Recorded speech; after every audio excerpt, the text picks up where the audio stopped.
Talofa mo folofa tu Samoa I lau mai mo nga mare whaasau sau gari dei vanga o le fiafi ina ua savali vali antu le vanga wanti le 5 minute wa te ai nei le tu la e lima.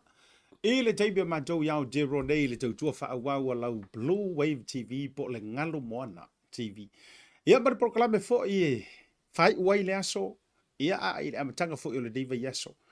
Le tautai ia e mare manuia whaivo si o tātou waturu, tautai ia e mare malo, malo fo I le pale malo le whaatua doa I le rei vanga o le aso a o tātou iai le aso se furu mare ono aso lua le nei o le masina o me masina lona limo le nei tūsanga lua afe lua se fulu ma le tolu malo le folau sa mo te fifie whailo antu ia o le fua maua le ma io e whilo I kadeiro ma whilo inga mre fionga ya Leupepe Junior Talai Lene io e o le pule o le tātou Tiche South Pacific 40 ma le tālofa voucher a o le Pristine o le Blues o le ua tau sila mai o le ua ofula nululi fato a mai anea o na fale la wasisi la tu ya o folo mfatalo vatu ile nganga fia ri ia te fo ile uso vantu tu taulangi Fatalo vatu pa io Samoa ya lo mfan mafutu marta tu poklame ya va ane fo ile fio nga le vai malai io to fal vai malai ya trainga siata ya o le tai au le ale awal hurricanes pe amalo a faya ina ya fo ni famai o ya pas ele tai au yo ya ai le faina mana ya ungo talonga la yo ai matele yo mai se I tau so se Samoa ia mafa ula oe ile nei vanga o le afia tu sai o le tatou fa malo ma le tatou fa talofa ia o fo ka ko po kara me fa makar va yeso e uma fo ia ta u baile mena a fa yo e mafuta mai ka mo I mele me ngai ke ia ma le atunu ia o afo ia me o fai ai po ka fo se fia ia o I ka ke mawale le ia ra pe le kanga ka mongi le mafuka mai Thailand mele ye o le au ai langi o le au tupai ai sa ura kaimi e kaimi fa kasi maka ko o ta Peilar causa ya Johnny va ver ka mua ra le ka fa karo fai le nga lo ke va ku pe ya la sa va Johnny fina malo le folau malo fo I so fu mo wi le lua sa se e lua asia tabla Pepe from Pui Nui Road Papa Toto ele mau mela fatia defo va tu fatalo fa mai ya sini lave te vanga oh yer ka mo ko fo oh sorry se victory kamo victory great ia la inga kaulang ia talo fa lava la fionga jole foa ia me se fo ia sio fa le tua la le lei ma le tautua ina le victory shipping or freight shipping freight ia kusame umana ele dei manga le ai matele yo tula io e fai lo fo I ma fai lo le seunga ma fa malo atu ia te o tu malava ia ora le me ko pura o bodi te lo ai se se te tua ia le fa le tono matou o nisi o le matou backs fo ia te mina mau el por ai le fa ngal e me sa tama le parrot pau ale meu ke fa ngongo fa longo mai o to ia le Wellington o mai to va tu to tama pau ale meu ke fa ngongo ai le anga ele o ta vale ai fo ile ma ta mau wala loina na o sapota sa o kilang o le waka ko mo wala lo ma ko ise ko kiri sa iri malo mana tua o mama o ai la lo o le ai lo ke riso po Christchurch o se ai sa lulu wina ma fu e longo winga ele o steri kere kai miningi ale na vatu ma to fa mo muenga longo atu ia we ia a faio ye se fa mo ngorto awe ia wa mo ya moana ia la wa ku rua ma to la wa tu rua o le ala te mana te mana se utan no ile mato coat wa a tu duorto au e pingi male au la tu fitu ia wa la fa ye ia wa ki dia ma ko la fa ye ia mai futa to fa ku ka ko fiku ka ko mo le au le ia wa mo ki ngoa ka ki sa mai nga e langa no fa la utala ya il to fan me to fa ya to lo wena su alo bet a fa la ukala ya o va o le ko wo mai lunga nei ko wo mai pingi pulu yo la ko ele o va ku ia ke la longa yo kingo e matua return la aku kama male revenge kusa ko ma fa penga so le ai o aku ira lo so matua Kere lo ya pula mela lenga la ngonga fua mel maku au. Yo. Yo. O maku wa ya la said maku kimpen kelo.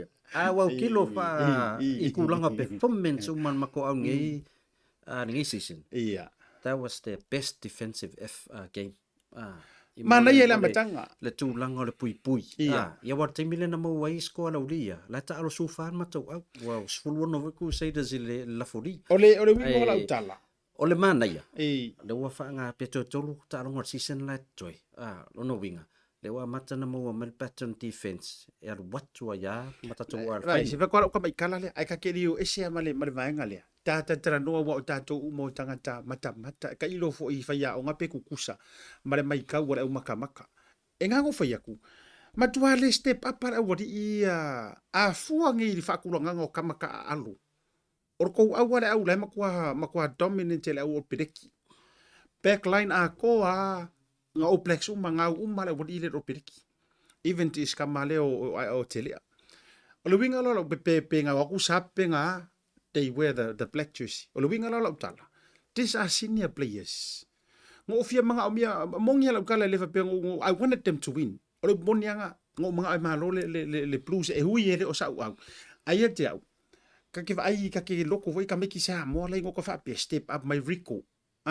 Step up my kamale o Clark. These are the boys that needs to step up. Mga ko foi pe ko ngambe foi lele uma rome ko kia ma me uma. Experience loa wala ko soria malai ki kele international la ko ka. Ai si foi la o ile o mai pala langi de o mai ile au le Crusaders. E among ya foi lele ai they can do better. Ai kele loa somehow. Menga kong sa ile le ko. Mana ia yo lo fa so mo manatu. O tulanga la ila au la tu dual temin nei. Sau sila mai polo vai aso le nei.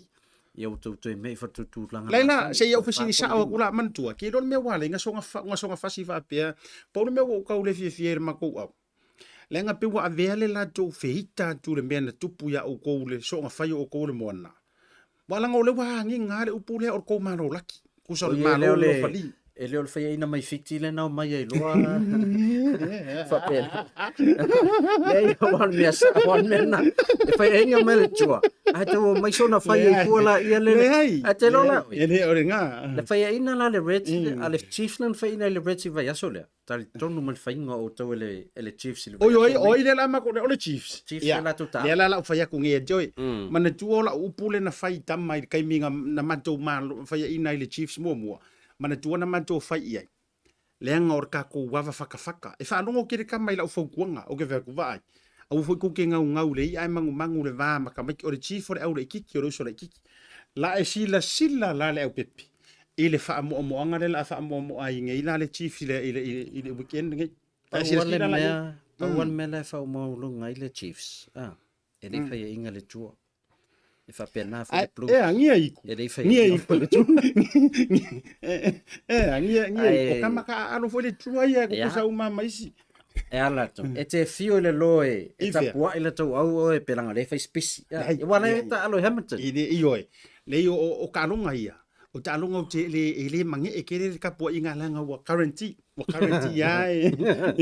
Wa currency ya ka alo ia au te fa o paulo vaenga o le wo fa ngo ile au se uso ya fuimono alori asiata o le paunga o le fai inganga le Chiefs kusa o le nga su e ase me break ile le cycle ke rola oi o le la so fai inga iyo ia wale la sa nge ya mako kusa nga o ngalua me ya la fa fenga ele ko ya se me o se o se lao vo ile nga o ngalu faki ya me ya la fiko ai nge mari Chiefs ia au te alofa si o tou au te alofa wa o kilo o ki fanga ko ala pulu o la mo te o le Reds se fa sa o le melen fa le Reds Chiefs fo i mai loi o fo i mai lo tato fe lo i loi Eden Park ma tou au ia wale lei no winga tau no vai aso le lastona ta o le Eden Park ta ia wale lei wa i fa le ia lau Keynes o le me fa tu atu to o tapu ai so ia le fia ula vana i rungo le Facebook pea. Ma naima, tau tua, mau kouia. So ia ni tau te li mai mai lungo le. Mori fa malo mo fa te jere fa talo fa tia keni mori pole talo fa sia ta fa pele usa Leupepe ia mautinoa e shua wa kato chips male plus Keni Mulpola kai mi muri hange ka ko so ngor ngor pokalam. E no nga sa Leupepe fa ka ko Sati tia tanielu malola va ma fa le vanga la fiafi me se foi o to fan ma to faiva. Ia e ka meki o le Crusaders. Su alo Betty. Ia ai sorry te loi fiu e whaatali le pope sau se message ma tua whaifa e whaatoa sau le vaveau o ruta whaapea a uwa ai atu le taimi po le lima le vaveau ia e whaatoa umai ani la e foko alu le fale to alu le fale e ao inga la loi le lau mua i la loi question ai ao inga ko ma kamano i runga i o kilangi ia fatalo fatu ma o folo fatu ia te uto ma lava me se fo o sau la le talia ma pu fanga le to fa le to faiva tolo wena su alo peti ia me se fo yo le fale luo to ainga fa perso nga ya su a senga ura Lawrence io soli o un ofiesu e mankufu ke fiesu e pole a kongule a ka ku funga le pisa io ka ku pisari e ka va ai ko ka make blues io a like vai akula wali ila ka o ko ke minge a ko ke fai ka su io a wa ke ia wo mai fonga le ka li sio vai ma fa o mai lo ia fa talo fa tu ya sau noa a suenga ka mai ke o le hurricane sale la shout out tai o ke vai ko le spuru ke de shout out tai ka dia o mai muri pola lai ma le tau ma tanga me se fo yo va boleta kitiona au fonga o papa o lo apu shusta fa tai ma fa pe volto fine a shipa le ma futa ble vanga la fiafi le fionga tama sa tuala mo ngi a Pat Stewart o la au oi ya le wo so mai longa Lucas ala au Lucas e asiata o te loa au o le makua fa waso Lucas ale moi le ga pali so ngal pali tipo le matatia ia mai ngai Blacktown Sydney Australia o mana tua foi ma se uso ya fatata mati le lua io kasi le supporters ma lo se au Wellington io Kensi Moose ai lau pe ai saki ai ke o mangeso lau pe Ole sa mo le uso po le uto foi mai ia la we Samoa ko inga lai Samoa o fai fatu ai nga tausi io la o to fo ile le fai le ainga ma o matutu fo tamaiti nisi o vaenga ai tata le yo ka ke yo ita shout out ma nisi o vaenga fo yo fufuanga wa ai mata tala to fa fetaia tato company la no sua se ia fe mo mota to sponsors ka mo le feska Oriole Sautina Pacific 40 ma le talo fa vel jof afte jele le fionga tama tai pole a falute ia mi se fo le fionga le pepe ma le tutua le unanga ia lango suino tanto fa salonga ile so mai le Pacific 40 ma le talo fa voucher ngata ile ole au nanga le Tasi Market ia tasi la vaia e fale o loa te saili mai ye tau mafa mai le Pacific ka ngata ile so tatu tru i Samoa o te facility a po wa mai ia le tatu cafe le Tasi Market tamalea kilo lo te le yo ai se aso e ma ave ia wa tauna yo o ye e ke lor me o kau stay away mai ye o so o o te fiu e tau tongi sa fa tau Ole se pising isi ola so Leila ukara mo ia so de ora ukala ukete o ke fiu e kau swai plau kadi e ke tamma le o fa o tane fenga ruenga inga fa tane ese le lofa va ai tasi ale mo wanga o pa se au number 1 iyo kata lo va tu le sunga le di pese ya laulu sala fai au pesta ma le tausi ia lupe le mafuta mafele de mangala fiafi iyo elisala se ka ko fo i mai lau manuma iyo ai to pena ia ma lo lava le sai ia ele de vanga o le fiafi ai le sita to company la no e la ka fo do sa du ngon ta to fo popo mai foi fa taile to ele sa maria ngale e la sita to company la no so fo le wa yai wa fa ngoina o le Aurora capital ia se o ko se la mai ta silia pagpake ni ka wa welcome le tato new sponsor le o le tato wa sponsor le wa fa popo mai unanga le Tautai ya mal Bluwave TV ia specialized to langa fo i o tau tupe fautuanga mo o e fa nga ina o se leni budget advisor mortgage broker pa fa pe te fina ngalo fu ile le tūlanga o se mo kesi fa tawino le fale mo lo ki wi save fai fo inga fa ka ka ngar vai ngale Leupepe maka ukia ai la mala ko special ai li va tu pe ni na yo fisidi o fai la to sign up free sign up le te mi nei ai a fa pe te vili mai pe au mai lo suafa ma mai le numero le telefoni message a mai lungo le tanto information se le la tu na tu lunga o ila to umala verestara ia ina masina le nei ia ma fai ona lulu no i lo suafa le se i te manu malo ai se iPhone the latest iPhone or a return trip to Samoa io a fai wole vanga ifia du Samoa this may be your good opportunity ai mana isi au danga Leupepe mana ia tele factor a umalo ai a ve iPhone i le trip per Luises ia ia fai tang ta te foi pata no Samoa io e fai foro ka fia ruaku ai fiu ka kera fi o fa stili el tato tu ala a fa pe a misana yo tato tangata e tu langa le ngana o yai ni se mfai ona sosoani tu langa le pe te utavilia tu le leila ta fa ingilisi ai mana o mia tate tala no se tangata nu o Samoa po se tangata nu ko Pasifika ma ngai ke le fisilia le fionga i Leupepe yes e te vala au mai o lo iai i lan tau ngā lua lo i whalita mai te Samoa e sofa ia hana matau tia ia me se fu ni se mawhailu sosoangi ma wana ngang whakonga iyo o le alawa le ngana pe whapea o le ingilisi e le o sau ngana mua au e te atu matangi whaafso te mai ia numero mara imeli o le ala fasili ona tau te o lo i tūlanga au nanga ia e tūlanga tau tupi o Kiwi Saver mo kesi me pena e fa atu ana o tātou tangata ma a vea matūlanga lele e fa atu na iai lele o e sa ili pa ua o se tūlanga la tau se leni e mawhai e lo foi ona fa tau se fali pe fai se pisinisi pe o le leile mea la ilan Kiwi Saver po ua tau na ave pe o tūlanga lana o fa afsili ai a fai foi ia inisi o na yo tātou tangata nu Samoa no fai New Zealand me se au kilani o lo mata mai le o tātou tau tua lea au tātou te nofo ai ai o le mana ia na lo vilia e te fai ei e te fia iloa po la tūlanga na wai ei lau Kiwi Saver lau financial health foi lele na lo fai ia o lau Kiwi Saver lea o lau tūpere le mor vai aso ai tā lafu ia o hani mem fai no na fati just a general discussion voi le na tonu lava tu lo fate tainga la ngo na o mai lo wo faisi umi ngo sign up ta male tolu masina talu wai talu na mai tonu le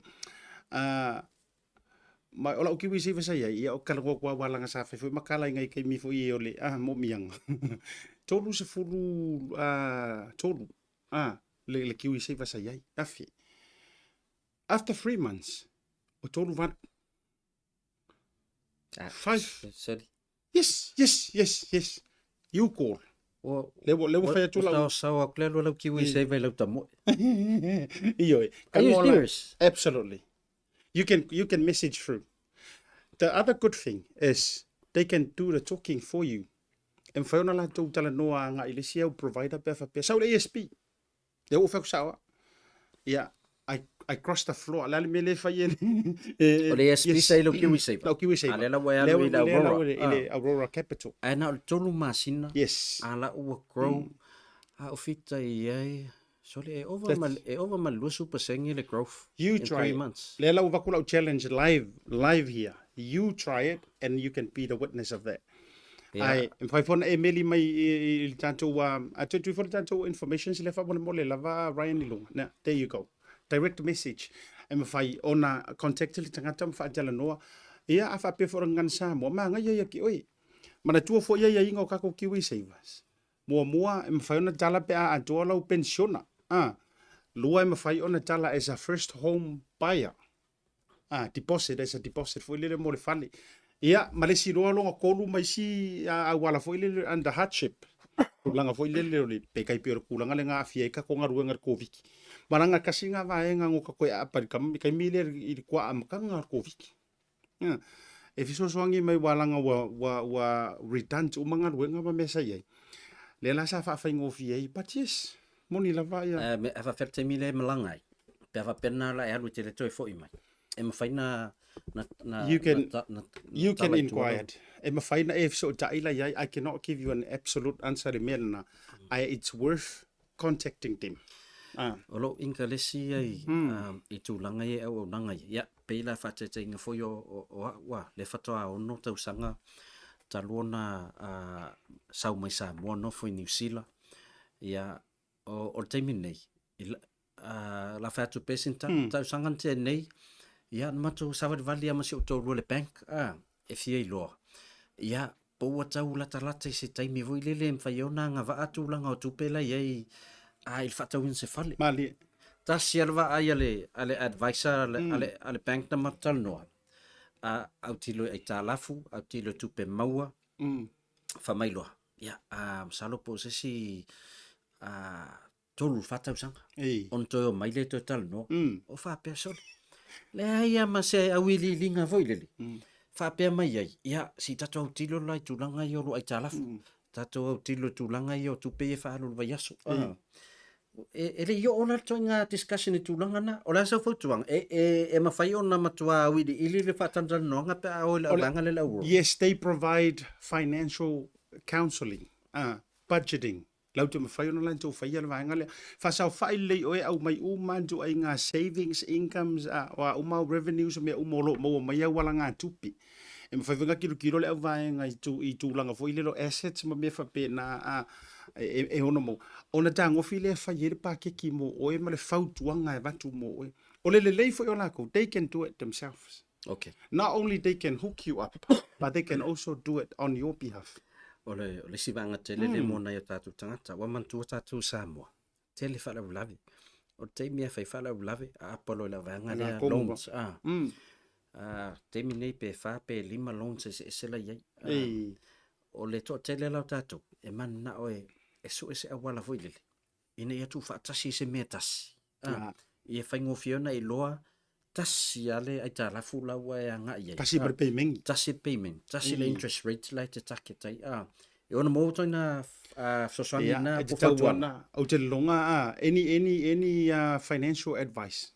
O te loa it's worth messenger mai, na welunga fo ina utu ina te lunga le numera mese fo. Fatala tala no lau me ta upu. E pe ona ta whai atu.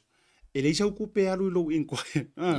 E leima so, nga o low time ia. It may be worth for I mo oe. Ia le nā vaenga. Ai o te whai atu fo I koe pēkla o kala leo te whai atu lau pepe. O le whata hua fo I le mero kiwi sei vali. O le matuanta hua. E ile kaimi mako I o kale angoa. Ai ka kike I ro kirikiro ko. Suli. O le se maa ngai o le kiwi sei va ua mawhai e o nga whai se deposit o se tūlanga I le whale ma vaenga. Ai me se foila. Pe a ola koe ngā kama fo I le pio mātou le anga ingoa. Le sa le anga ingoa. E mo o mia la se financial background fo ile le posing au saving e tau lango I se vaenga whapena. But wa tātou tala noa, all the information e mawhai ona whaalau tele mo oi, pe a e meli mai, ia ona fisota ia tula I o le tangata. E whaatala noa lea vaenga ma lea mataupu. Whawhatai fo ile Maota Samoa Service Station se vai tele, e me se fo I o tātou company lango sua Samoa Tourism Authority. Mo le lango sua ina o tātou whaasala longa I lea fiafi ma lea fiafi. Reuben, Edwin, Malor Seifua, watching from Alaska. I think Alaska were Liverpool or Vaveo. La leo, pe ono I tula. Yes. La tato atu e whasinga ko malolonga. Au e kia rese, mana I o ma updates. Ai mai se ona inisi o vaenga I tau ono tau silafia. Tūlanga o tāpenanga o sisi ngāfua. Ai mai se rafu iska mai ma wae mo so oile na maua mai. Maali e ma wae mo so oi. E whakakaua le vaa avui lele. Ioi, le vaa lea le pisa mai ai. Ai la sika mai wae mo so oi maali e lele u maua mai. Ai si tato atu mo le tato malolonga. Neo, se I kā mua le pese lele Leupepe. O le pese lea, langa le stato por kalame le sona nafi. Na fua foi lele. Ona ngalo o pa uia tanto. E aso malo lo Samoa, ma le tua swing o le tanto Bluwave TV. O aso ngafua uma, e whatau taia mai le tō whawa ai nā forasa. Taia ai aso ngafua. O vai aso tai tasi. Peitai, aso malo lo Samoa ngavi. Misi aku wai marika kou por kalani. Uio lea, e lea whaina lea. Ai, o ave ia le nei afiafi. E toi mo moli e tuai malo whaanga ma whaafitai fo I tina umalava. Ioi, tina umalava sa whailonga ina lo tō waso fia I la sana te nei. Ia wanga o se aso hai tau e whaabitoa. Ai ele ngatai nalo tō tāua. E ave ai lava. lau fe ona pepe foi mai la fasinga makala ai se kar peselea mo tina u malava mai le Sams le taiao o tina ai mai se tina o lo mafuta mai lunga tanto proclame e vanga la fefi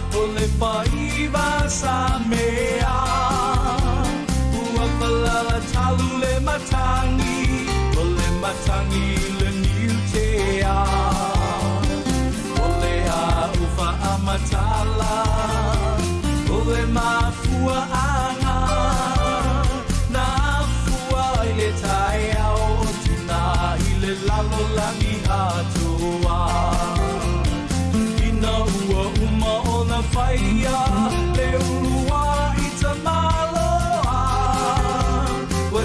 Sila atule atua ele fia atamuna oia Iua ilole topa ina ia pausia ina eba Wa atoa tino le tama ile mua ngangana pa Samoa Tina Tautai Lene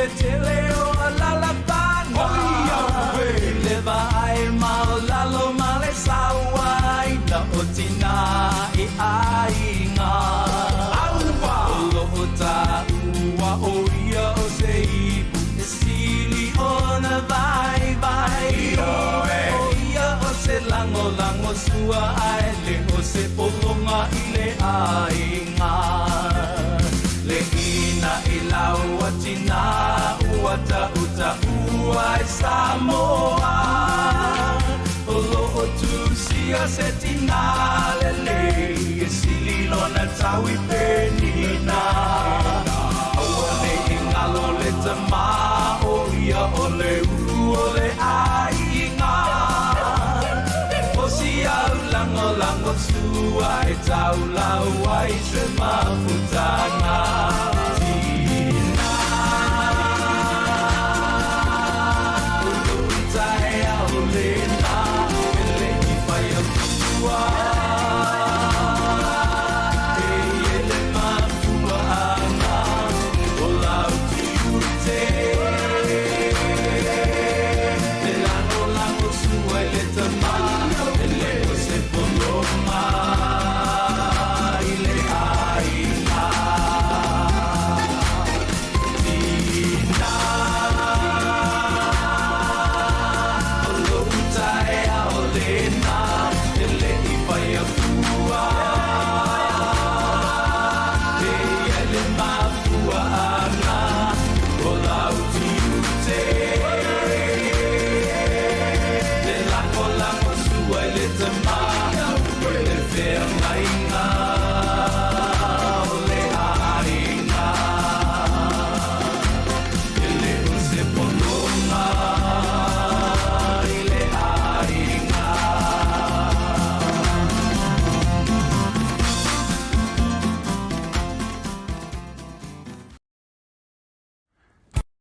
lava Samoa o le o tau mai fal o loa le Tasi Market ni usila nei tanto o loa me tau lima ese mai Samoa e pe yo fue ma to launga tuinga matano Bluwave ula fala ula nifo titi furumua whaapea manifo oti. Maleano noa ionisio me tau lima ese te filipili mo yai. Maua fo ia tātou tau mafa ese mai Samoa e pei o ia ula mawhee. Whaapea talo ulu mawha. Ise tau o fiatele. Pala unei nole numero lo o ilunga monisio whaamatalanga. Le Tasi Market, le tali o longa nao. Oh, wow. Go guy makes just give me a second, eh? Hello? Auntie! Oh, Mayuko! Cho điều số, có ai xem mấy sao cũng quen auntie và thôi mà lunch mà okay. Baby, what do you want? The barbecue one? Okay. Chị from more sorry. Yeah, okay. Why don't you have lunch alone? Thanks. Love you to the family. Okay. Hello, Vaku. Yeah, fancy. Barbecue? We have the barbecue, please.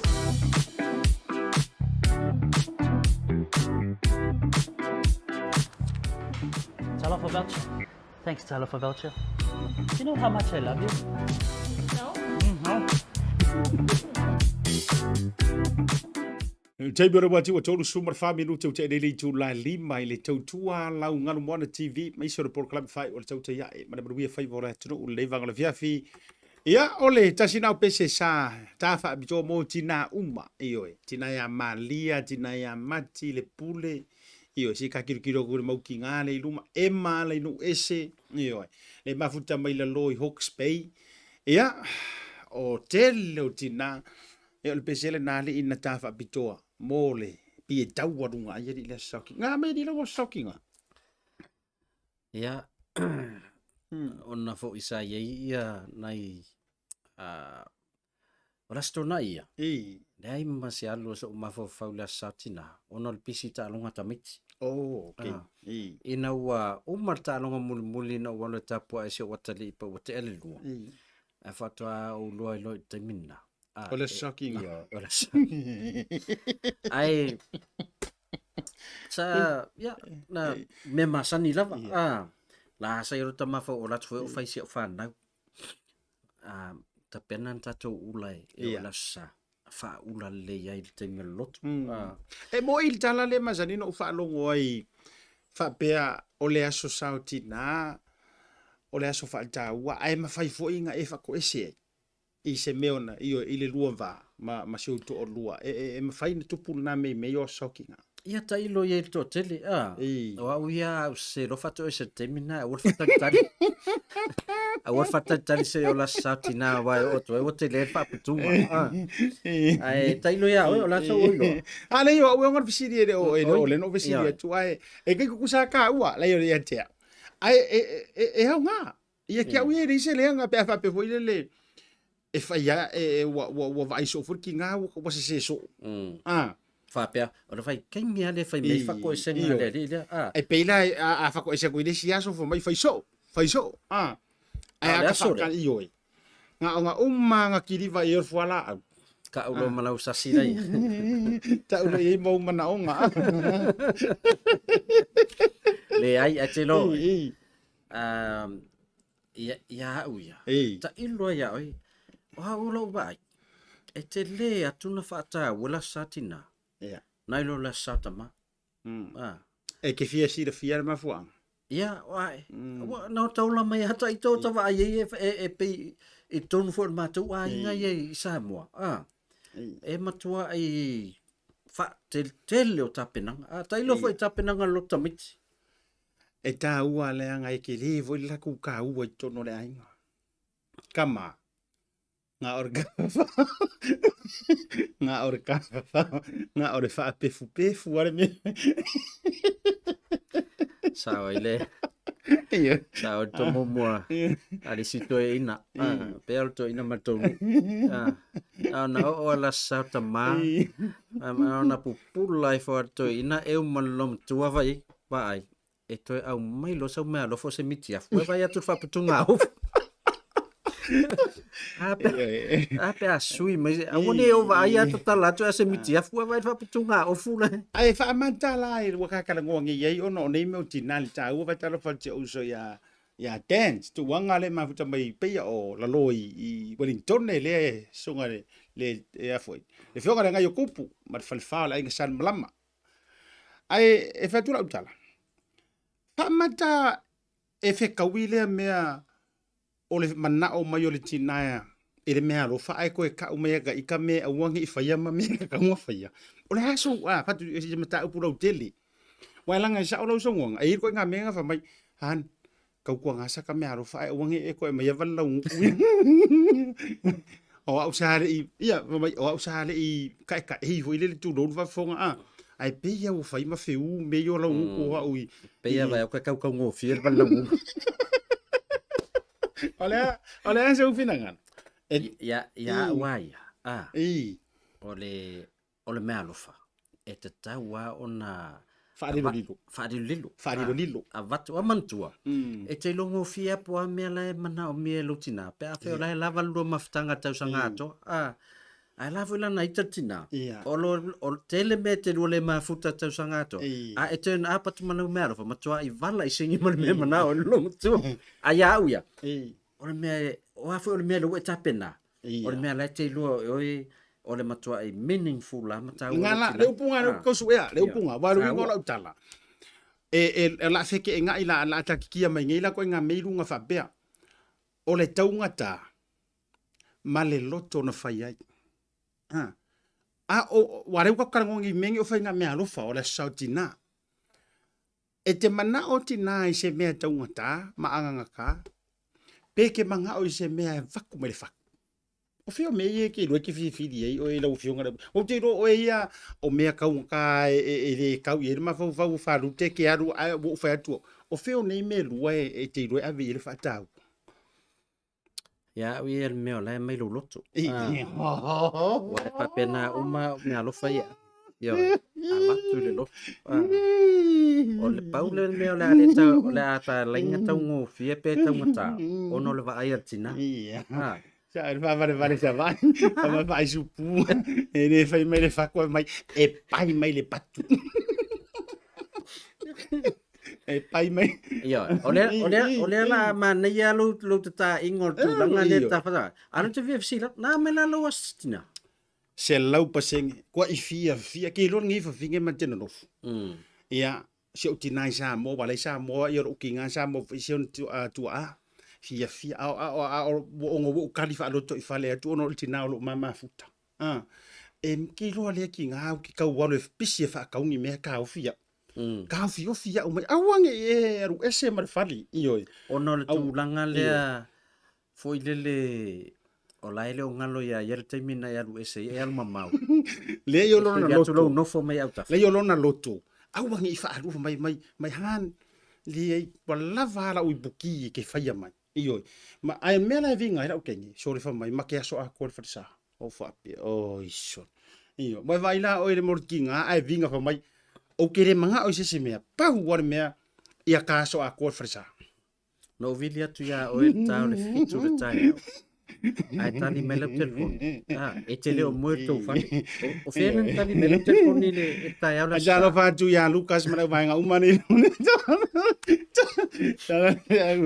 ma lo la vale no sa ile ni va nga le o man ko le fa ile tanto wa pisa o yo la pisa le sa yo le na man tu e tele o watu fo isa tu fo la tu fa tu o ti te fa ale port ya e o lo ke lo ona e o lo ya so ni fa pitotina ia e kiri ko e kuku le yo a o pi te fa kama pe so ro ile ina ia o le melo te filoa wal polas o le tai o la fia fela stona na luai su ala tu ainga o la me we no foi fo le pisa ile po ia ru pe su ai la ko ainga ma kai me i ve mo ai ta lo fa tu ia to umarunga Andrew aseng fa tai ma to me le vanga le now tatu update ono le tanto time le wo sur fongo i malua ei oi tai min nei i la vanga ia i falo loa hoseu le alu le mea ai sa ma moi sa pipi ile tele o tapenanga ia uia o tempi toi fia ne o tangata fai pisinisi falo loa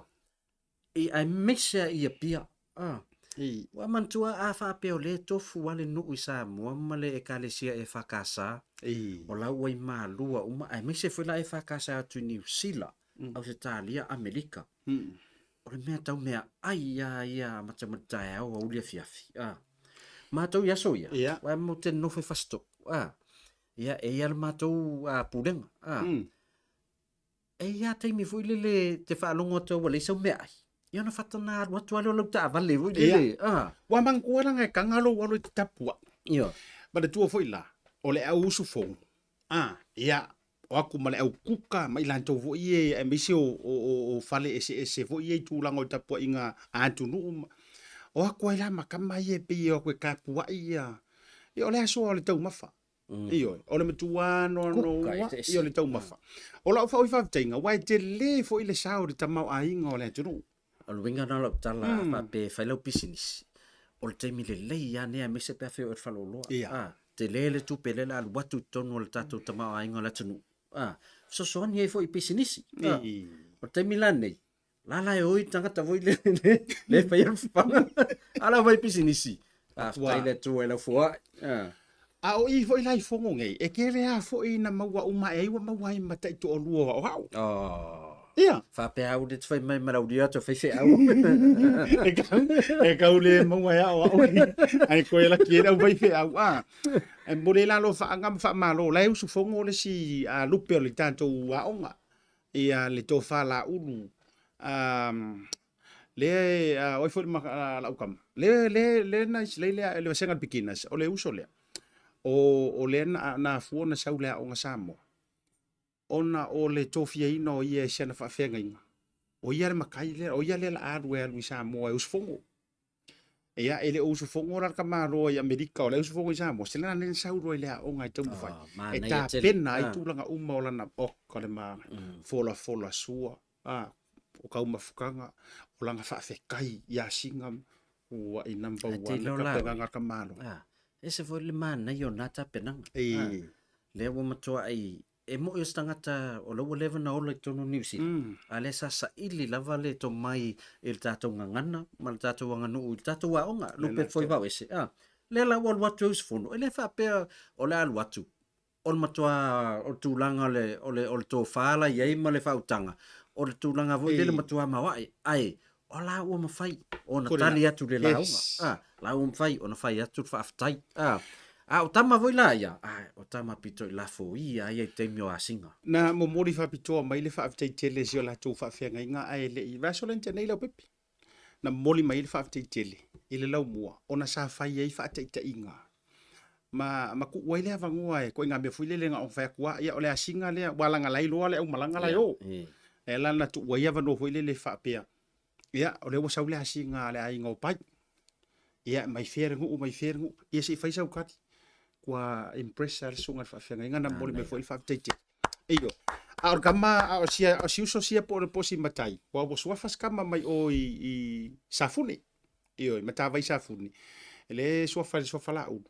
Ia, e sau fuile le o si uso po sia tali ina soi fuai nei. Ia, kaungang or kamilange. O wafasa mo le mana ia.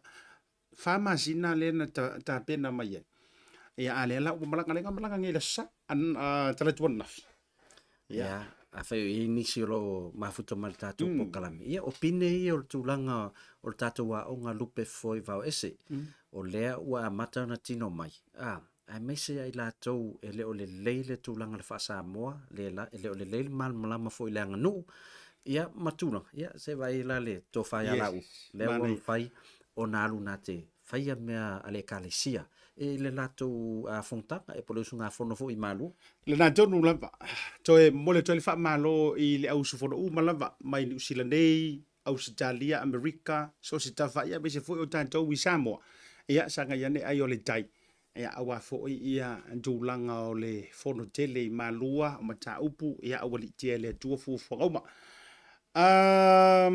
ko fo i ko malo melani matavau o ia ko kama la uto fo i o ina ia to tuli le vai muli o le World Series le tato te to fitu i London le uto e wai tuai ina o mai ai don kapiteni na e le sunga ya mela ni matavau le ta alonga le na fai nei ma Japan la so sisila ye le tato au le ile lekle na mat ola tau va ai ona o le ta alo ia le uli ia tato playmakers le masana e po Scanlan ia wasama sai nei melan ia le botele na fiol in maielis pe tau misi ia vanga na fa tuntunu le me ona ia tap ma lia lava te le ia o le upomoni, te le ia o le misi, mai ia i lantou ia le pe o le upulenga o whea kua i tau au o le blues, mai le au, no, le au key players, le au vahenga ia kau ki expectinga le step up always. Ia alela no whaitau watu lau whionga le au pepe no whaitau tu le article le na mai Samoa, pe o le page le manu Samoa, ua makua, la vevea, to tele tama ia ngoka ike ia wala ngai tele foi la tau na faitio ma fa pe ma fa sea foi le fionga le di fa ya o ngam fa pe mai mo sele o piki ka longa ma Australia a si sele ka longa ma Australia ia to tia tamiti fo ma ma le ko ska malenga la tu ile afa muri le ngasko ia se fa ngo fiana tango e te tilo ia ele o ia foi tu fa ta mala le fionga ya muri nga tele e loa o le kaalonga nga kako expectinga se kako kaalonga le leile ngai fua ye point ai ave ye nga o ka meki fo ona o le mafuanga ua fia ia to tele la vea so whatever pe ko nga o uma resources le way temina fa nga ia te fo ia se o ke fa mo mo confidence wala nga afa pe te wale manuia tanto ile temina nei mo le mo sa fanga ile tanto World Cup ale sorry le Olympica ale fitu e ia ile o isi tournament fa ina to mai to sa ile isi tanto wa no ia e ia ta longa to su e tuai ia awa o le wa yesu e lua o le Oceania to la wa ye tonu temine New Zealand Australia ia mafiti ia no winga la e ia qualifying tournaments tau te anga ia na ia masalo ale Leupepe Tasi tournament ia tato sao mai loina le winga le na ai te voi wa mana ia ma o te tala faunga ona fa masang ngai fa kamaki e ri se o ri ri ska kala ki nga lu te vai tunga so le kwa manga ia lan ta fulu valu tau sanga mai le au te Tasi mal matamtang o yo ma ko fu ri ia li pakal ia ole nei alo la tunu ole ia onga le io o le wa au mai o le wa ta alo ile tatu taito fitu ona e ye tournament wa umalasa fai tonu Samoa fa pe ona tulanga mauluna ia ta alo ale alo la tunu o le lana mana ia yo le fatatano nga mai fu ani so la fasala bau taimina va io au mai stanga ta like titi fa pe o taimel fa ya onga ya mulang tele friendly ma na ave i fu i taito fitu ala fu ya onga fa to asu va to sang no winga ma to i ma ai fu le tulanga we tam fa si alo la tunu ia le na ai mo ila tau le sa tu fili po feta tu key players ia lai fa manu olia o le si e o li lo te vai tungo le sound description so le iones te le lopo se fulu po se tulanga fa pena ia o le alo o le fionga le faia onga sunga le faia onga la faia fia lo na shoulder dislocate ia o le to lua le na la vea ai le i faia tournament ia le la pe ala wa o te lopo to e tam faia nga i mai se i fai ia tong fitinga lawa yes le we nei New Zealand le wo mai New Zealand mo le tong fitinga so maule to vai Samoa maule to vai me se foi talo sia i talo sanga tato walo matama fa na o le tanto tunu le si vai nga foi le manu Samoa la vale o fai lo mai pula le tato pulu le manu Samoa to suma lima le World Cup fai si mafoka mai ka ke ui tau te ui o le tato ro i talongo ai lani le au le numero tasi te mil nei lalang ka ke ui ia ai langi ka ko ui ia Japan e man ko vela ia pangi ke mingi ile o ko o uma le ia pangi foi le o pepe sai ia soia e ka ro ia pangi fai ka ko malo ole tu ole penga tata longa nai lua ai e silia tu fai ngata fo ia isi pools la ia o lo minga lo tala e mo ia malosi island malosi ia pan ai sina surprise e mo ata tu ina awa o lesi au lai tu mai le ato i bota to wala muli na qualify e ta tawon ta to malo le si ta tu ta longana su elo masta to malo a faina fai ya pani ya Africa World Cup le no match ta tonwa u ta penanga ta to au lai manisi le wo tau fa longa tu le la a matona vanoa mai le fato a vanoa mai o mai oila nisi o le a tau mau e tala ia le sunga ya lua tua Steven ia o lo ia ma o le foi tau mau tala nisi fo yo le ta alo super rugby te mini ua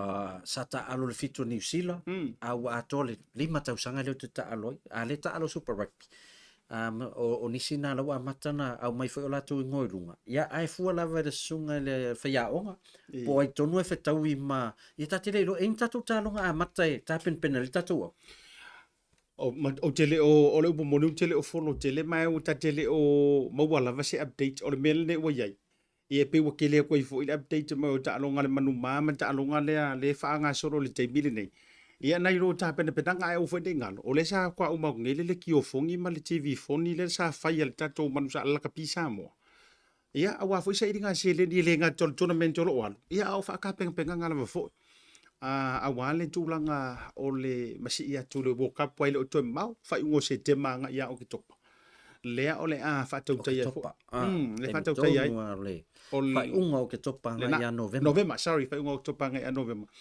ia ta sile na vai nga tau talo si ia ka ko au ke le ale manu Samoa o le si vai nga fo i se vai nga e fia a sa no ia ta tele o tu le vai nga le update le mal news le sa talo no tu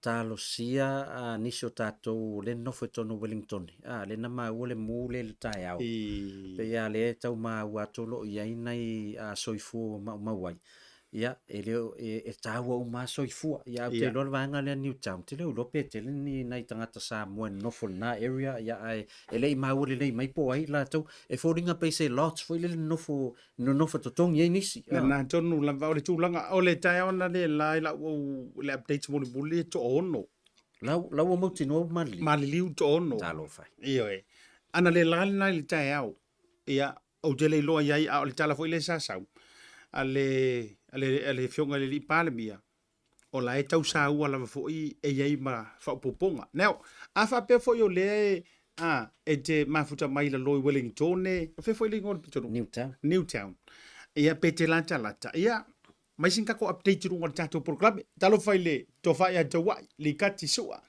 le mafuta be le vanga fia be se foi o amata vonga ia ma le sunga si be ona suituranga ma lo se fo manuia lua fionga antoe se fu 5 minuti o tale le fa i nei Australia ifia i Brisbane ia ma lo lava le sa i ma fa to ia te auto uma wa fia lava Brisbane i le vai u le vai yaso e na u la to fa to i la loina le au nga ku ma ma ku ma sawa fa alua na u i le Crusader se le ai fa alua foi mo ko fa tasi male afa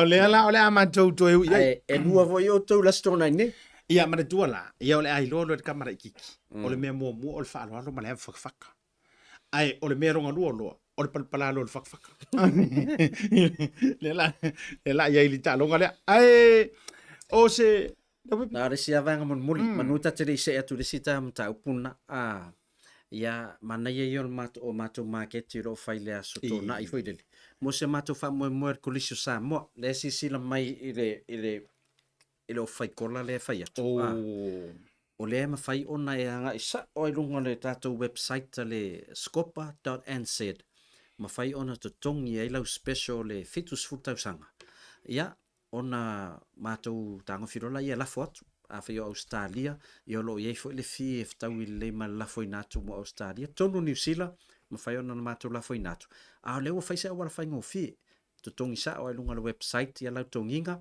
a mo tatou ai au kilani mai le iva le tai au la stona I se ia o le sfulu le audi ia maute luma na o le Maota Samoa e le mato fali ia o lo fa peon fa tau ia tatou la ai to lo vai aso tau no tatou fa mo fa na to ina le fitus futausanga o le colisio Samoa le olo fatino ina tatou scopa New Zealand ia le na malo lava le ono sai malo le fa to o le fasilia fa fitai paulo asia ta o matala bea le ha onga fa mole yes o le wata tala le tanto restaura mole quantalona lua e amataina I le aso se fulu ma le fitu o le masina o Julai o le tala via ia o le na o le lau le stala la vetitongi ia na sau le e te onga saoloto io o le a tau mawhai e o le tūlanga na le lopo iai, e le isi tātou na o lau le stala lava. Ia, se lau tala le stala, mo o tau le whafonga mai pēwhia, se lau tala, ia o le a e filifili lava i mata upu fo ie te mo mia a wala o e tāpenanga.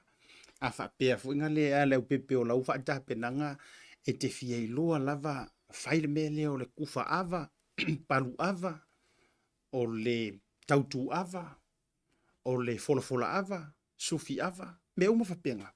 Ia, e mawhai ona e filifili le vaeka le nai whai. A whapea fo i o e te sau e te mo mia lo fia malama pe whawhenga sula konga, pe whawhewhea o na tai tonga, tali tonga, matulanga whapena. Ia, ta sile na vaenga ya oina. Ia o le tau whafo fo, wha au manga ma le wha awaluma. Tūlanga fo i e o le tua vai ma le tua lima e tua iai, mai se o le wholofolanga o whaalolonga, wholofolainga o koanga i wala au e o mai tau mafa, me umalawa whapena.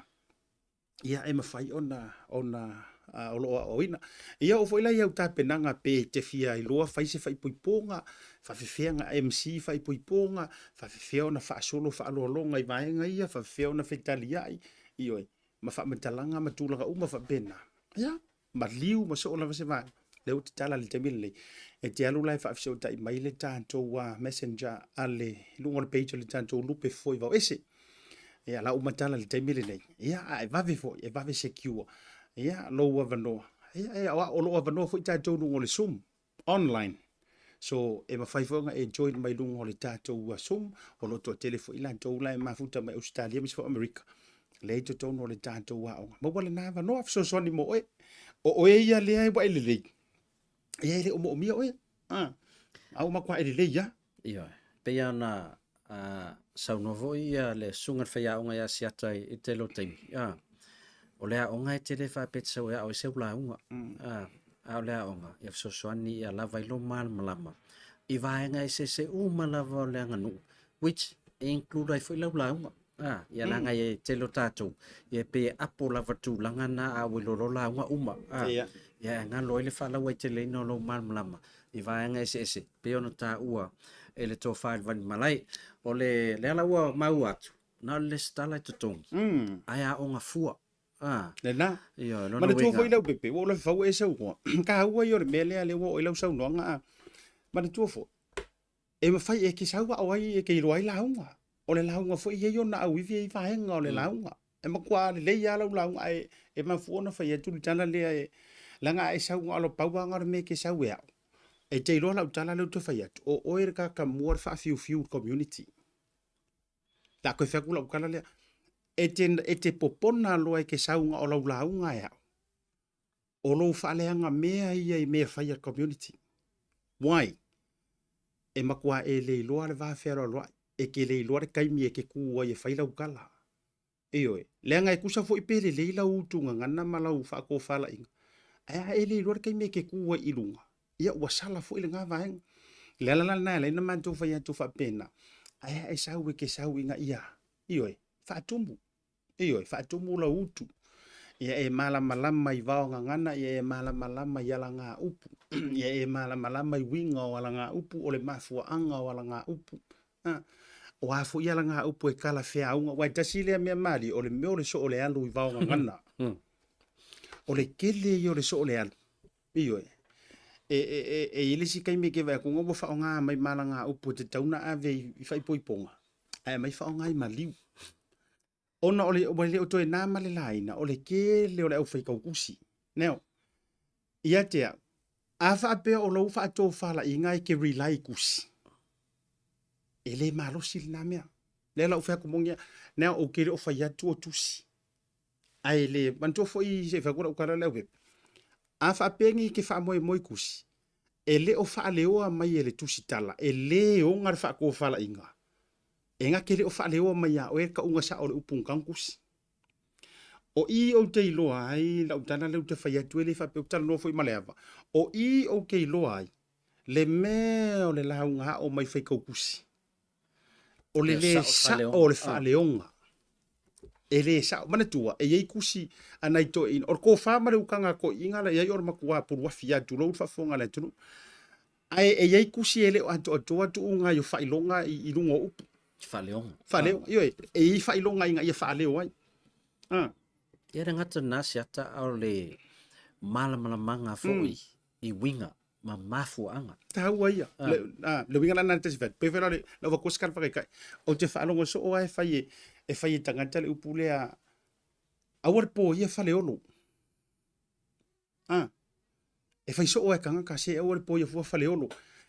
O te falonga la pe fa o nga tangata le na o po ia faleolo.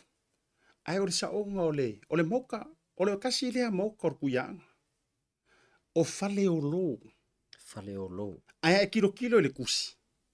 Ele o mai aingi fa ma fa le kele o isi tu si le winga na o tala ele o fa nga fa ilonga. E ke rongo fia la le fa la unga sau faleolo. Fa ko kusi. O tau mo.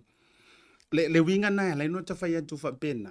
Wo uma na tu mata manga mana tu fo. O le fa Samoa. E yei upu e kukusa o nga spelanga. Ai nga o fa ilonga. E ese ai o la to winga. Ka ua yor mele e yei upu e kukusa o la kou peilan o fantu. E kango e sa pela le upu lea pau. E au ngoa mangi fa ilonga. E ke faia. E makua e ngengefua po le pau po le pau. Po le pau fo. Po le pau. Po le pau. E vai fere ye. Pa ia taunga. Faleonga. E kango e kusi. Pi au. E au ngoa loa mangi fa ilonga e ke ku ua i le upu lea. Le la kongu wale le la ina fa fonga de kelo ka kai fa le fa la nginga le o le vaunga ngana o le la nga upule wali lingo le fonga kia ua pa u vai ai la nga telo isi tusi ele o mai le fa ma fanga po le nga o le kusia o ngai io o la i lo le yar kanga ka nga kusia le kusi le fa leonga ai however e kai mi le o fa nga mai fa ilonga ma de tuala a kele fa o kelo ka fa dong wali lingo le fonga kia o pau. Ai o le pau. Ai vai vela le wingo lenta. Le ka wala le o vaenga le o lo sawe. Inga ia uangi e ka furuka. Ai pe ale ti sau fu le ka le wingo lenta. Pe nale o le nganga fo inale na o le tatou wa a onga la ia matulanga o. E to fo lo pu lo le au fai to fa ma le au ale atunu le au talaia le au puputoa ma le au fuelo loa ia o fu failangi le la tou folong sa inga ngei mea e o mai ai le so la ngolo pu moni le bepi makua e mo mia Ia. o ka mo mia Ai e whaftai fo tūlanga tō telo I lātou samwhai ona lātou tū whaatasia nei mau tustu singa. Wata te leo wa aio o whaatino isi atunu. ia A tono lela a vea ma wale o lai tātou ngana. Ma le tātou wanganu. Ona o leo wei tustu singa. Ia tu atu ai lola ma le a onga. E whaamamla mātili ei. Ia e tāpen penai fo ilo sā. Ia a wāra vanga tā ua e whamea siata. A iei se pine o lo sau e te a onga nei a onga. Ia ma whai lava o ena whaatino mea lo a inga. Ma whai ona e tū lai e te tautalai teimi o le aswhana o lo a fine. Ma whai ona e tū lai e te whai a whaalolonga o le whai poiponga lo a tali. E tū tō tō I aso o mātua lo ta māmo lo tina. Mea lava patino e a oi. A tonu e vefoi malu I tau. Mō tātou. A whai e nai teimi nei e mato ai lipi a se mea tauanga no. O eiloa. Au e te popole. E rei fausia Roma I se astas. E ma whai ona e sau a mata e whata. Tolu tātou vasenga lei. Lai e vasenga a mata. Man tua teimi o tātou ang whiwhi au. ia Aonga sa. Ei al vasenga a mata. Whaso solo mai. O lea foi lai loa e lava le sunga whai aonga. Le teimi e tu uai foi. Oe si I whai lunga. Ia le tūlanga vasenga o lo iai. Al mea siri. Na le stala le la tongi. Ia tu lo iai malouto anga e te a onga. Na lo taimi la le si me te tau na e wha avanoina. wai kasi nga me o liskaka se fe to ala tala ina ni so va nga mai ta wai afa pe fe ki va fo mai o ele ia te o fo o mai ma wala lu taimi te sa wai e liskaka nga nga sa ai mana o fo ile le tus ya ku pe sa wele fa mai kuskusi nga ngi nga la nga mangi nga pe an o fa ya tu le ai ele o le nga aru le fa tau sa e fa kausa kusi fa tau tu le tele o tu si fo ile fa langa ele fa ile me fa pena ai fa pe te sa langa ina ia ola I to tonu o lo ainga O le ka ki fai aku ka ika. O le o le mea. O le sau o le tangata. Leo lau kala leo kufek. O le o le mea. O le sau o le sikangaka. Fai upu I mea kakaunga e faia. O maalu ma ave le masua o le ngā wha moe moe. Ai ngā oro ngofo e koe whaasanga e koe kongia wa ika ala fu ma e pisa fu ile. O ai te tua ia. Ia ono o tātou. O ka koula vai ai o le teimele. Te tau ana I for fui ni ula palapa. O maku kua fui kamaiki. Ka unga fai mea ai na yo walo ma whanau ki kilo kunga. E o makua le kenge, o matua le tama. E au le lufu tasi. O le alisi mea pea mai an lufu kasi. A tonu e faise fai poiponga le lei. Matu langa fa bena. Laua e whaaka penga e fai ma oe. Ia le mere anga o le ingu ava. I walang o le kele ngā le mere iei. O le kele o le au kakala I kaimi o onga nganga. Se iki kifala a va aila e ka e fiu e kau whasau sau tsekala. Ai na ona tupu o whaale vela. Fiu e au kiro solo. Ia wale sisi tātou te tua iei mato e tapa iei. Nia ai tau. Nei vaenga tau ana aso sufitu I ulai e toi amatali ele kuatalo na lua. El tangata le fsili mai pe fie tā ile pea. Ia por tatau. Ona olo iei le vaenga o le tātou a onga. A maea ia le aonga, ia po se taimi fo I o le kuata le whanga solo. O lo iei le vanoa, e mawhai ei ona tālo le malo, whailau tālo malo fie, po le tau, e fuafua, ona o le malo fie foi, o le wha matala winga ese foi, o le foi anga nua tātou, e to tono le aonga, oina, e mau e whailau malmanga, ia ona e sa ili le tono lau loto, ia tata no lo wainga pete mana o fa tino e le faila na mo wat se tau ya ma sia tai te mine o tulanga ia e te el vaenga na ona o tulanga patino na le lau mua ia ma le latou tufunga fa malulu tu wai e te oi ai e le oni tanga ta tau fo I le aunga ma le ano fale ma na ia el vaenga fa tai fo I le o lo fa siri mai o le vaenga mua ia manino ma malama o le tanto wa o onga po le porkalame e fe soasoangi lau kaukua upu. E fe soasoangi lau kaukua upu. E fe soasoangi lau tautua I lau ainga. Ma le wha tautainga o le ano fale o lau ainga. Me muamuanga. E tatala la le avanoa wa yeile tufunga le tātou wapisa. Al tātou lau mua. E tatala la le avanoa mo oe. A wha apea e uma e le wha moe po le kuanta. Ua e le tō wha le manantu ia te oe. O le wha atoanga lea o lau tautua upu, ma lau sa ili ngā malo, o le wha pine I lau la e tautua I lau ainga. Ia wa eanga wa ala I lungo o a inga ia le aonga. E isi kalanga ufa alongo ai. Ti whakula ukala le lana wa mana ia. E le fusia o e le aonga e kasa upea. Ia mangingo ala mea lea. E irisi a wari inga o mai le aonga. Ti whatula utara ule ka ua ingo ala wari ia. E se foi faingol pala aia le awori. Iyo. E se foi faingol pala aia le awori. Fa mai so le manga ia mai le aonga. Ai langa nga makova ai lo e kapea. Ia langa o mako ua ile kua. Ia se fa kula ukala. Ia o ngai keru ile kua no ngo le mo ki o Fatu ai fo le ro ngola ta. O le sitanga tai le manga fanga fai o le faingol na alo fanga. Ai si o tue wha manino antu ia te oi le ai e le fosia oi le nā mea o lau whaitalia. A e saua oe ia nga o ngā wha ako okoa ma keu lau fufonga e ala I lau tautua upu ma e poto lau ngutu. Tu lau le ngana. Wala vare ngā e ke focus ai. Awar wha maingi e fuoro pa upea wha peo na i o tō whinga me tūlang wha pena. Le anga I le whenumia ia le uto ma le maene e peo tala I le upenga le tautai. E kasia le aunga ma le wha moe ngā le wha o le porokalame. Ina ia fesoa soani ia te oe. I lau tautua upu te tonu o lau ainga. Mare tautua ina o lau ainga I mea mwhainga e whaia. Pauanga. O le taina o le la ei. O le wha ato atua ina lea e pule a ia oe ia. A e le fia kaso la ei ma mea uma. E wha atino I lau tautua upu. Se lau pasengi. E te ioe. Aone a me mafa. Ioe. Lena. A whaifu weini to fingo le kalesia. Ia pontu la fono fo e le mpa e ona whaatino le tūlanga. E leise a whaina. Sau pea oe ia o e fisoso. E whaila marisi pai koi ngā vaenga fui lele. E muso e kami mai ruma, e kami mai kua. E o te whaetu wha pena. Sau ka ko fa so atunu fo ise me le te sau mo o Samoa ia. Se o le ai au talanga ta o le ai vivia. Para tua fo. O le fue lave lave. Ese uma mau kasi le vai ngama ia ka ko wa o nga Leupepe. E le o ise mau se kasi. E sa o la utala le te fai atu. Sa o le lei. Ia le na, vai le tau. O le tūlanga foi. E le whapea foi o whapea mea siata. O le mea le sao. Ena? O no le mea tupulona nu. O lo tō ma mai mau ese. Ona mai leo na whamatala la ia. Ona, o tūlanga la lea.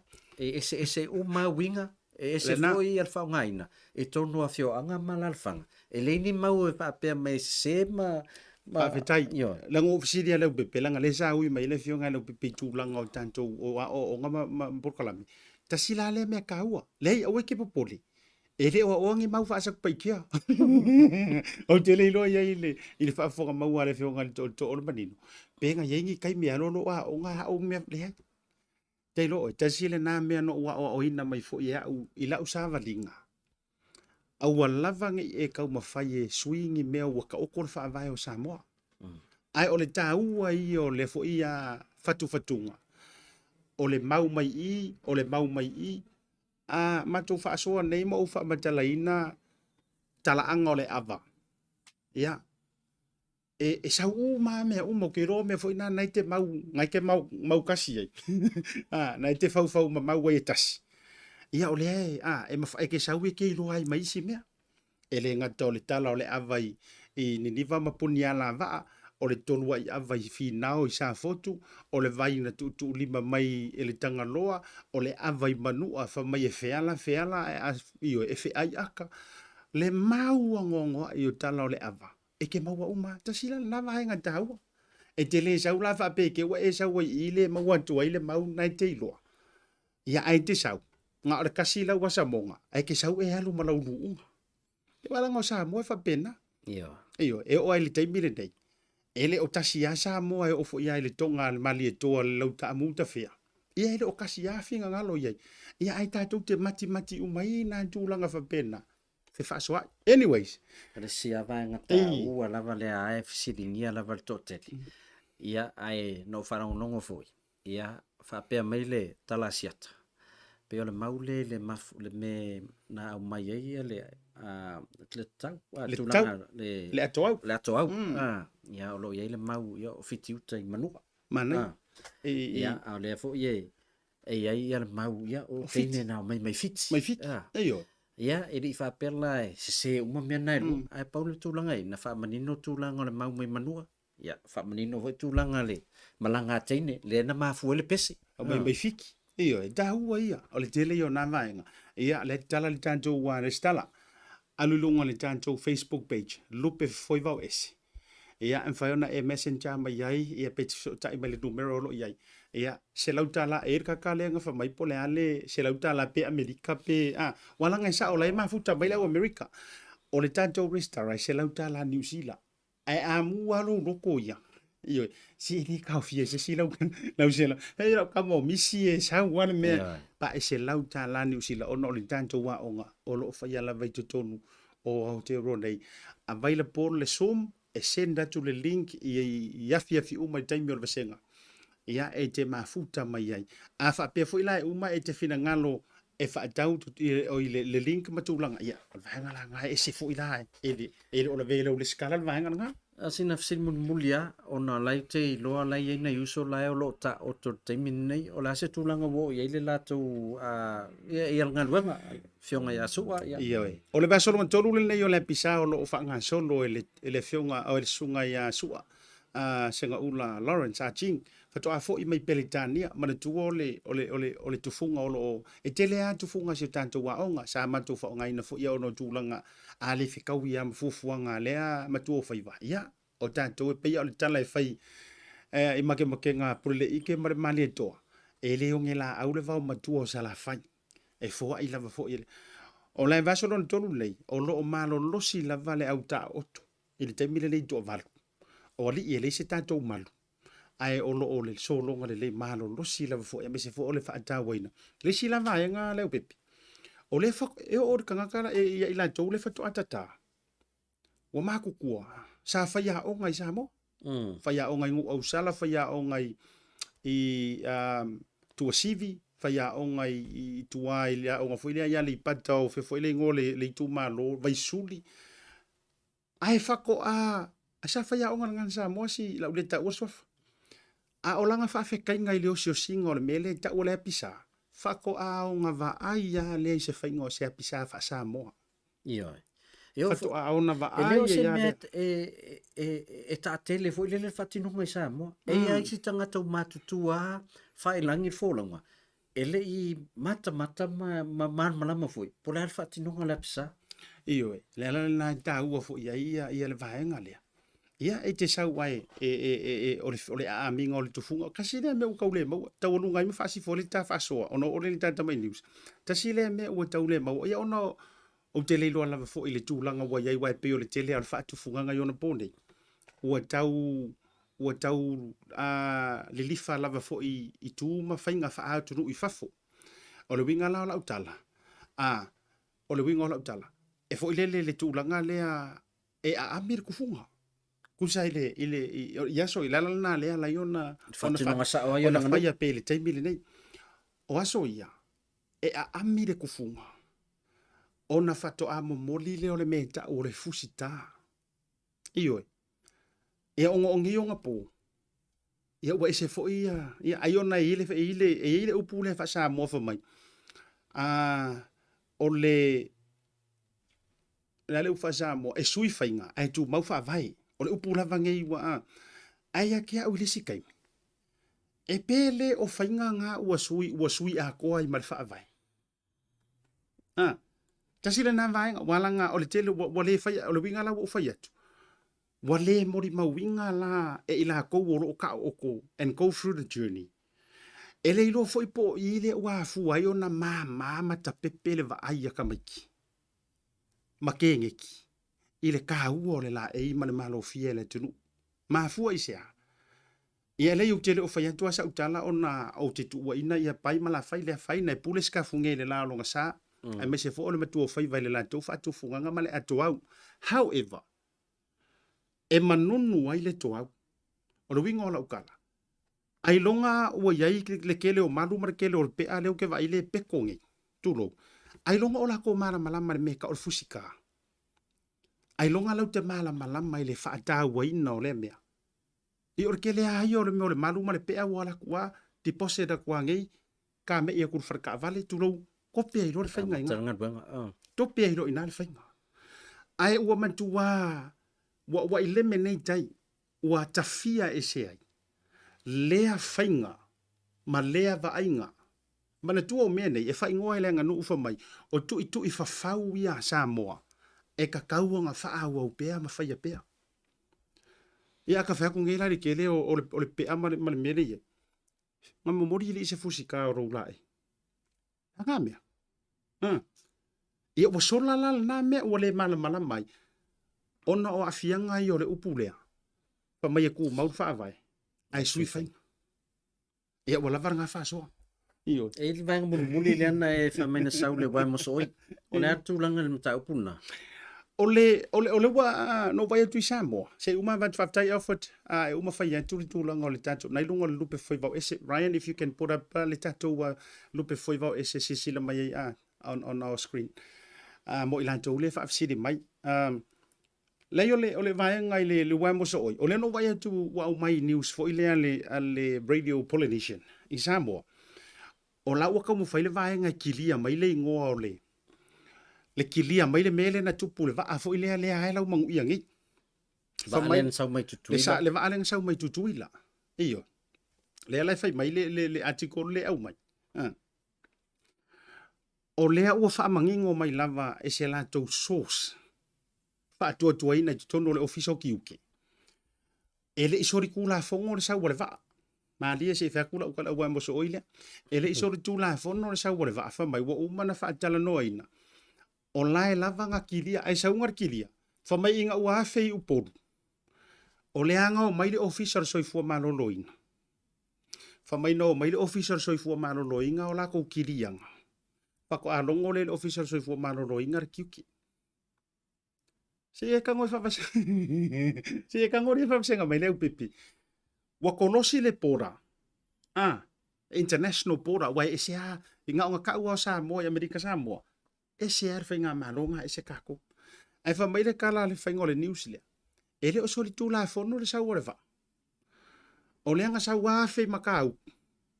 Oi fo ia kanga ka su esu el makanga ngor su fo maloloina. Faile la tu su enga fa mai o meo requirements. Fa to a longo ele kiuki.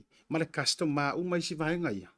Ai fa mai la ua tuaina fa so ta i mai ele kiuki a maka u ku le kiuki a salolonga. Le na fu aina o tu le va ka pai salolonga. A u ku hai so ka inga le. Now, it makes sense le meo.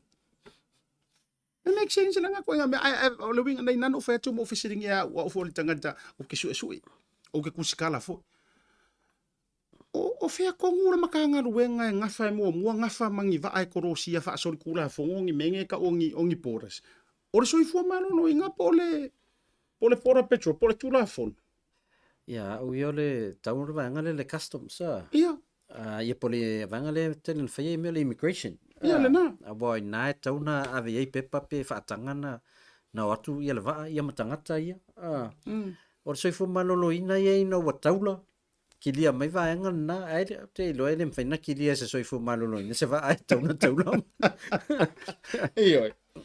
O le winga le na le no fa ya tula utala. Se ri le mali e peila a.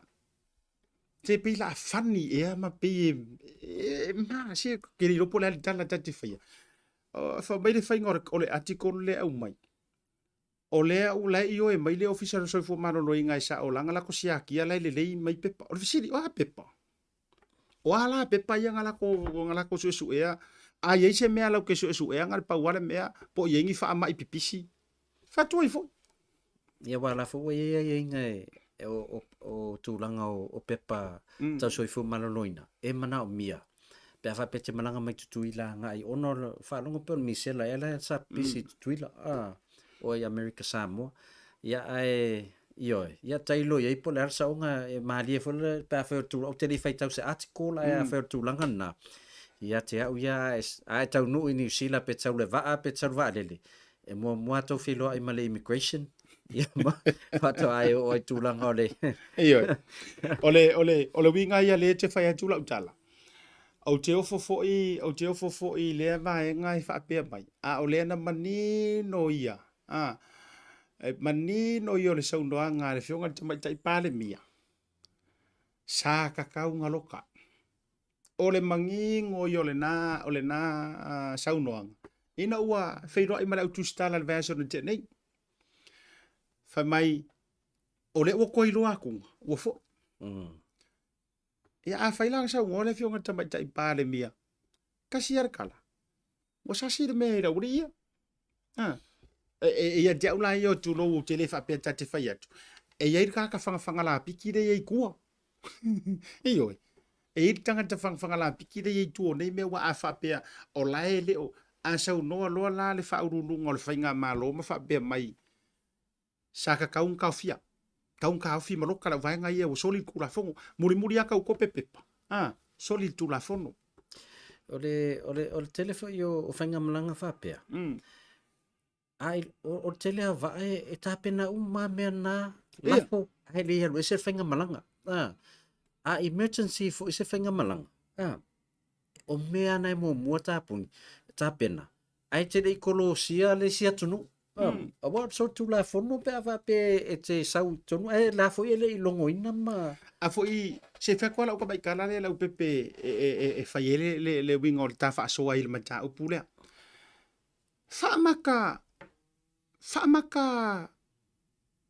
e mawhai ona tā whape atu o lea pe ua wheku iai ngei ka ngaka ngei whainga. Well, obviously, leo e pongi sa i e palemia, le whionga tamaitai palemia ono o lea vatule, o lea vakur whakua kuanga.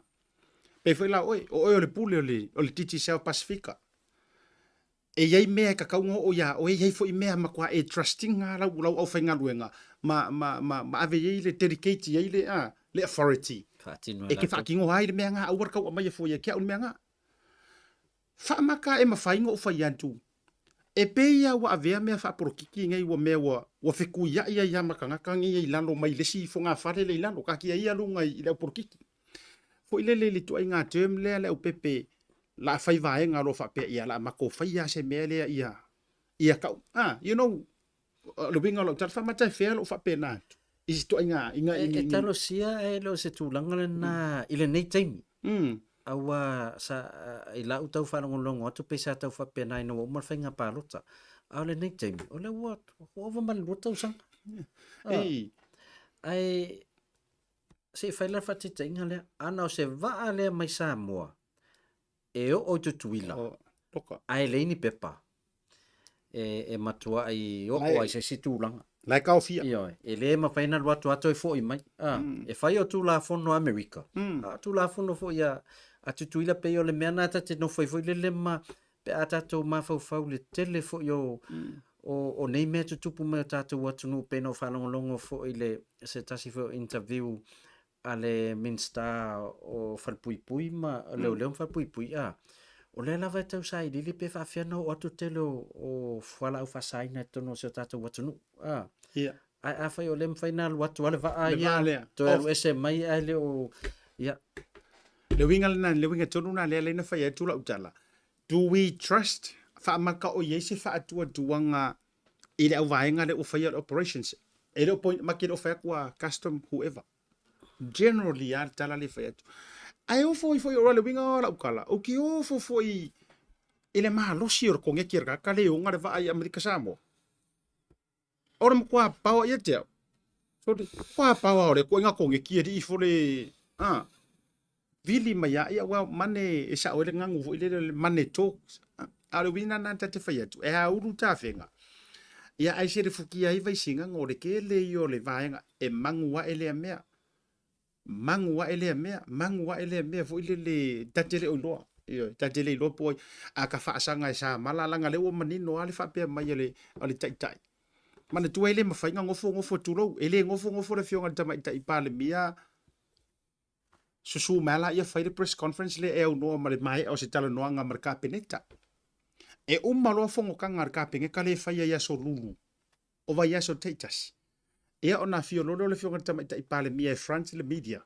ma fa so mai ma fa lo so ele ma fai lang ngofo ia fia me fa pe mai ka unga loka langa o se ser wa uma na sa ili wa uma fo inga kali mingiska mama ko o le mele mo ke wa ke ro se kala fa penga fesili ya ko le mingiska o kiuke lo ke ya fesili ya ko le mingiska o leo ke ya fa tu o ai la le ye ko kongu i le fa ye me talo sia e tulanga tau le tuelau saunanga fo ile tulanga le fatinonga ngaluenga ile maulunga tau na yai ona polenga ho ile puipuinga se tata watunu na tonu awa ye langa ye tunu uli e na ona support wa saule wa lesi fa mai please declare where you're from e na ona umal 2 minute ya Kalalo.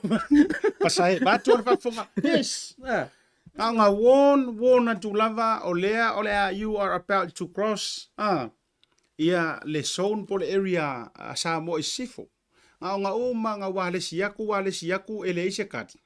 Ia pakakuro mare meinga. Alen sawat tamale mai tutuila. Sawat. Ya masing sawa afe ole wo tau mai.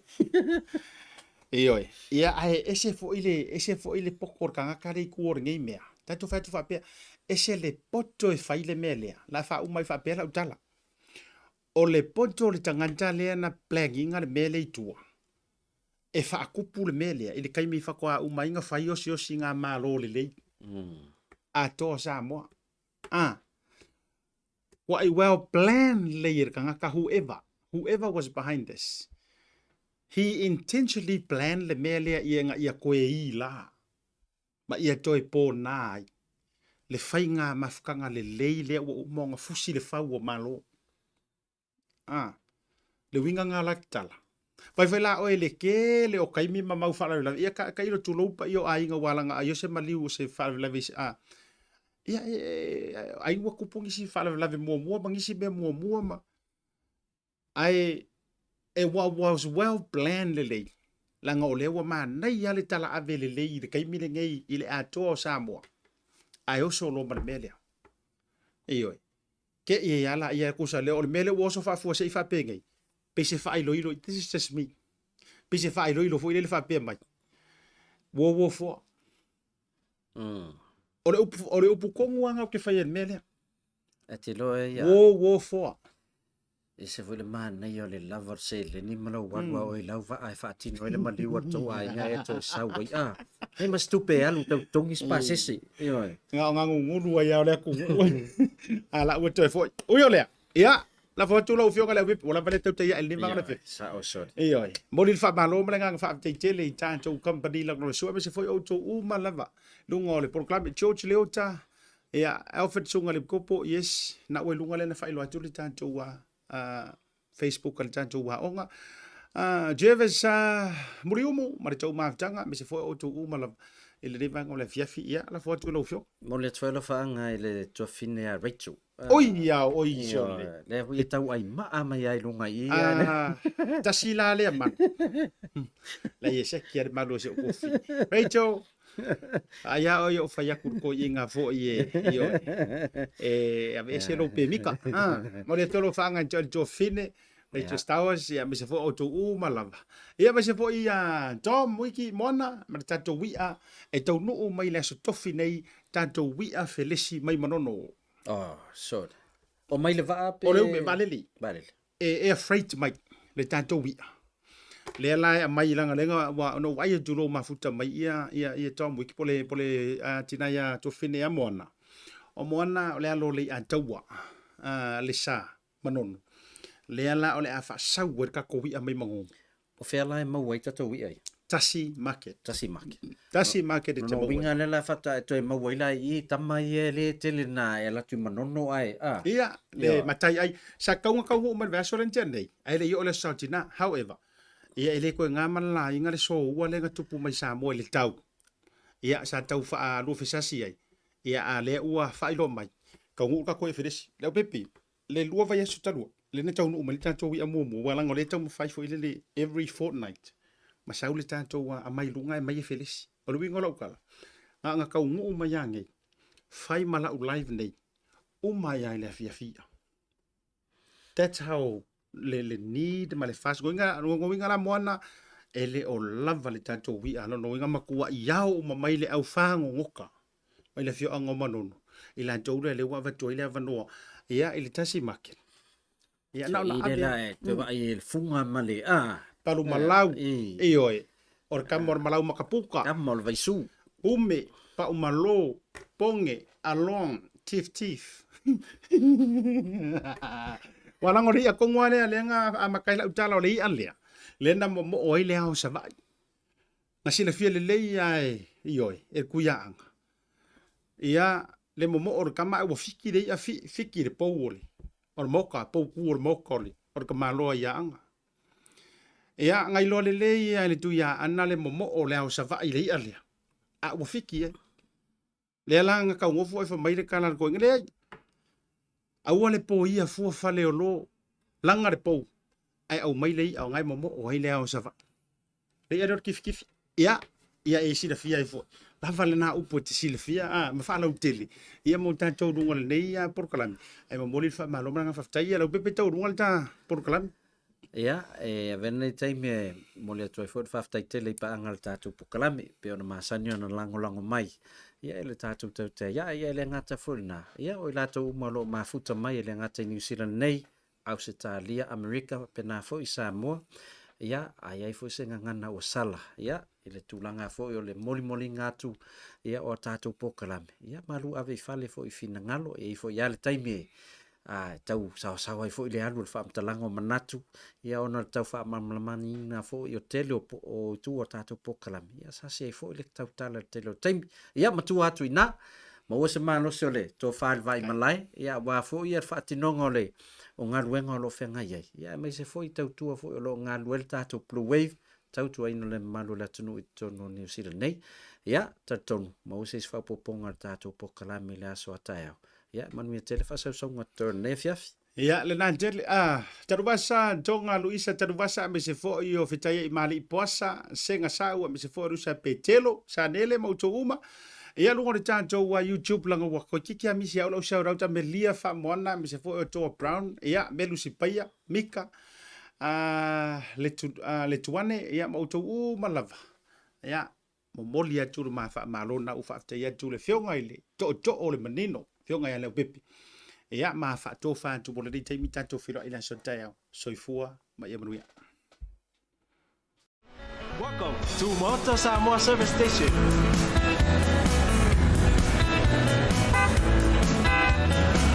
Talofa. Talofa. Talofa. Talofa. Talofa. Talofa. Talofa. Talofa. Talofa.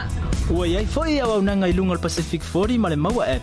Mo nai tatou ainga, o lo alala I atu no mau.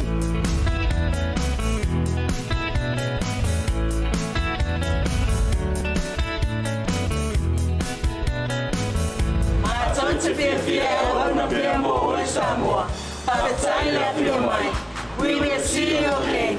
God bless.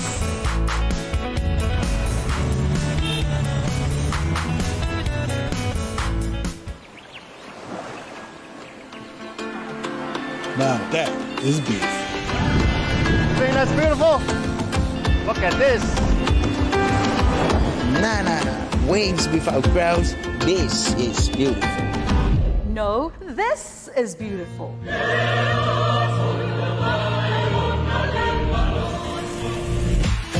Come on now. This is beautiful. No. She is beautiful. Now how's this for beautiful? No. This is beautiful.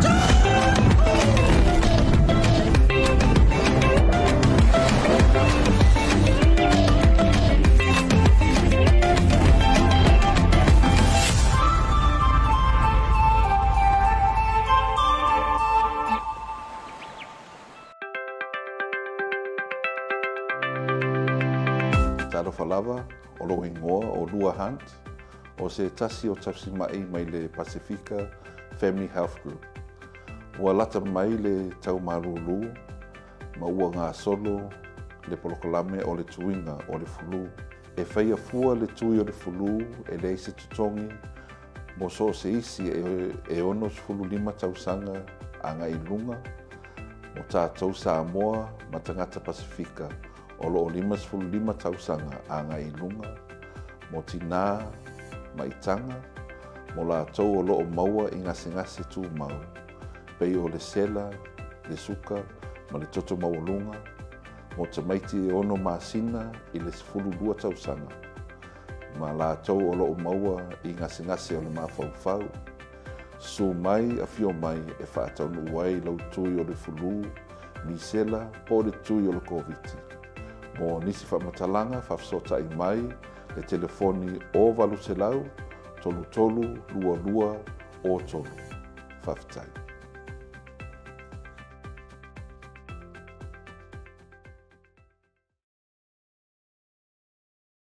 Talofa lava Samoa. O le o tau mai I whale o loa le Tasi Market I New Zealand e tātou o loa o mea tau lima ese mai Samoa. E pei o fue ma to o launga. Tuinga matano Bluwave. Ula fala, ula nifo titi furu mua whaapea manifo oti. Maleano noa ionisi o mea tau lima ese te whilipiri mai ai. Mau fo ia tātou tau mawha ese mai Samoa e pei o ia. Ula mawhee, whaapea talo, ulu mawhai. I se tau o fiatele. Pala unei lole numero lo o ilunga monisi o whaamatalanga. Le Tasi Market, le tali o longa nao.